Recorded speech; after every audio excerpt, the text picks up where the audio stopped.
selamat pagi anak-anak. Senang sekali saat ini Lose bisa ketemu sama kalian lagi, sekalipun cuma lewat online. Ada yang tahu nggak sekarang hari apa? Bukan cuma hari Minggu, tapi minggu ini ada satu minggu yang spesial. Minggu ini adalah Minggu Paskah. Ada yang tahu nggak Paskah itu apa? Ayo. Paskah adalah iya betul, hari kebangkitan Tuhan Yesus. Ya, kita mau rayakan Paskah, sekalipun kita nggak bisa ke gereja, kita bisa ketemu lewat online, kita bisa ibadah lewat online. Oke? Yuk kita nyanyi satu lagu, Anak Allah Yesus namanya.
Ya, kubur kosong membuktikan bahwa Yesus hidup. Ya, sebelum kita mulai ibadah kita mau berdoa dulu ya. Semua ikutin Lose doa ya. Tuhan Yesus, terima kasih kalau saat ini kami boleh beribadah sekalipun hanya melalui online. Terima kasih kalau hari ini kami boleh merayakan Paskah. Terima kasih kalau kami tahu bahwa Tuhan yang kami miliki adalah Tuhan yang hidup, Tuhan yang sudah bangkit dari kubur. Terima kasih Tuhan, tolong kami agar kami boleh beribadah dan biarlah ibadah ini juga boleh menyenangkan hati Tuhan. Di dalam nama Yesus Tuhan kami berdoa. Amin. Kita mau nyanyi satu lagu lagi, ku menang di dalam Yesus Tuhan. Menang bersama Yesus Tuhan, ku menang di dalam peperangan, ku menang atas segala setan. Haleluya, haleluya, ku menang.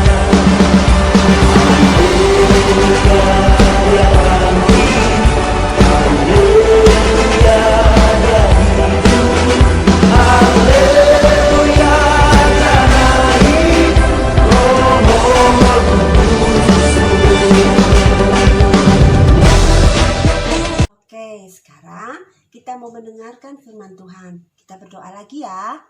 Tuhan Yesus, saat ini kami siap untuk mendengarkan firman-Mu. Berbicaralah Bapa, dan tolong kami untuk mengerti, tolong kami untuk melakukannya di dalam hidup kami. Di dalam nama Yesus Tuhan kami berdoa. Amin. Setelah kematian Yesus, murid-muridnya sangat sedih.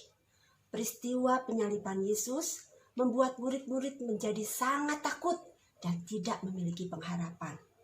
Bahkan ada beberapa dari mereka yang ingin kembali ke pekerjaannya semula, yaitu sebagai nelayan. Nah, tapi lain halnya dengan para perempuan yang selama ini mengikuti Yesus.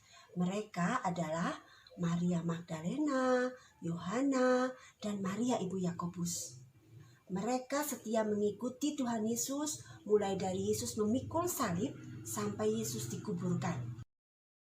Para perempuan itu bahkan merencanakan untuk meminyaki mayat Yesus dengan rempah-rempah yang telah mereka sediakan. Pada hari Minggu pagi, hari ketiga setelah Yesus dikuburkan, mereka pergi ke kuburan Yesus.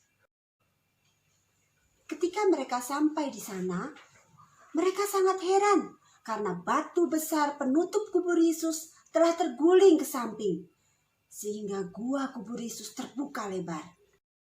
Mereka memberanikan diri masuk, dan betapa terkejut dan bingungnya mereka karena mereka tidak menemukan mayat Yesus. Siapa yang mengambil mayat Yesus? Tiba-tiba muncul dua malaikat Tuhan dan mengatakan bahwa Yesus sudah bangkit dari kematian. Karena itu ia tidak ada lagi di kuburan, karena kuburan adalah tempat orang mati. Malaikat itu juga mengingatkan kepada para perempuan itu bahwa Yesus pernah mengatakan bahwa ia memang akan mati dan akan bangkit pada hari yang ketiga. Setelah itu, para perempuan itu cepat-cepat pergi menemui murid-murid Yesus untuk memberitahukan kepada mereka bahwa Yesus telah bangkit. Ketika berita itu didengar oleh murid-murid Yesus, mereka yang tadinya sedih dan takut menjadi bersukacita dan memiliki pengharapan kembali. Sehingga dengan semangat mereka memberitakan kabar kebangkitan Yesus kepada pengikut-pengikut Yesus yang lainnya. Nah, anak-anak, kalau Tuhan Yesus telah bangkit, itu membuktikan bahwa Yesus benar-benar anak Allah yang berkuasa atas segala yang ada, termasuk kehidupan dan kematian. Yesus telah mengorbankan dirinya demi dosa kita, sehingga kita tidak lagi berada dalam hukuman dosa. Kalau Yesus sudah bangkit, tidak ada lagi alasan untuk takut akan hidup, takut akan masa depan, bahkan takut akan kematian. Bahkan kalau sekarang banyak orang yang takut akan virus corona, kita tidak perlu takut, karena kita punya Tuhan yang hidup dan berkuasa. Yang harus kita lakukan, selain kita menjaga kebersihan, sering cuci tangan, dan menjaga kesehatan kita juga harus berdoa. Minta perlindungan Tuhan yang sanggup untuk selalu menjaga kita. Bangkitan Yesus juga membuat kita menjalani hidup dengan penuh sukacita dan penuh pengharapan. Sehingga kita menjadi semangat beribadah, rajin belajar, melayani Tuhan, dan mau mengabarkan kabar kesukaan tentang Tuhan Yesus kepada teman-teman kita. Seperti yang dilakukan oleh para perempuan dan murid-murid Yesus ketika mereka tahu bahwa Yesus telah bangkit. Kita mau masuk ke ayat hafalan ya. Ayat hafalan untuk anak kelas kecil diambil dari Yohanes 11 ayat 25a. Yohanes 11 ayat 25a. Akulah kebangkitan dan hidup. Nah, untuk anak kelas besar dan tengah lebih panjang dikit. Dari Yohanes 11 ayat 25. Seluruhnya ya. Bunyinya, akulah kebangkitan dan hidup. Barang siapa percaya kepadaku, ia akan hidup walaupun ia sudah mati. Nah, anak-anak, sebelum kita mengakhiri ibadah Paskah ini, kita mau berdoa sekali lagi ya. Semua ikutin doa doa ya. Tuhan Yesus, terima kasih karena Tuhan sudah menjadi Tuhan kami. Kami bangga memiliki Tuhan yang seperti Engkau. Tuhan yang berkuasa atas hidup dan mati kami. Tuhan yang sudah menang atas kuasa maut. Tuhan yang bisa melepaskan kami dari hukuman dosa. Terima kasih Tuhan Yesus, kalau kami punya Tuhan yang hebat seperti Engkau. Di dalam nama Tuhan Yesus, kami berdoa. Amin. Nah, ibadah kita sudah selesai. Sampai ketemu minggu depan ya. Selamat Paskah.